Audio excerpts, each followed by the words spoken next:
So മക്കളെ, നമ്മുടെ രണ്ടാമത്തെ ക്വസ്റ്റ്യനിലേക്ക് വരാം. സോ രണ്ടാമത്തെ ക്വസ്റ്റ്യൻ വന്നിരിക്കുന്നത് കെമിക്കൽ ബോണ്ടിങ് എന്ന ചാപ്റ്ററിലെ ഫോർമൽ ചാർജ് കണ്ടെത്താനുള്ള ക്വസ്റ്റ്യൻ ആണ്. അപ്പോൾ നോക്കുക, the formal charges on the atoms marked as 1 to 4 in the Lewis representation of HNO3 molecule respectively. അപ്പോൾ നമുക്കറിയാം ഫോർമൽ ചാർജ് എങ്ങനെ കാൽക്കുലേറ്റ് ചെയ്യണം എന്നുള്ളത്. ബോണ്ടുകൾ നിങ്ങൾ ഈക്വലി ഡിവൈഡ് ചെയ്യുക. ബോണ്ടുകൾ ഈക്വലി ഡിവൈഡ് ചെയ്ത് കഴിഞ്ഞാൽ നിങ്ങൾക്ക് ഇവിടെ ഒരു ഇലക്ട്രോൺ, ഇവിടെ ഒരു ഇലക്ട്രോൺ, ടോട്ടൽ ഓക്സിജനിൽ 6 ഇലക്ട്രോൺ. ഓക്സിജനിൽ 6 ഇലക്ട്രോൺ വന്നാൽ അതിൻ്റെ ഫോർമൽ ചാർജ് 0 ആണ്.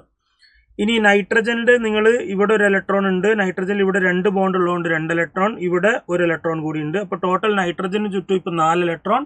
അപ്പോൾ നൈട്രജന് 4 ഇലക്ട്രോൺ ആണെങ്കിൽ അവിടെ ചാർജ് +1 വരണം എന്നറിയാം.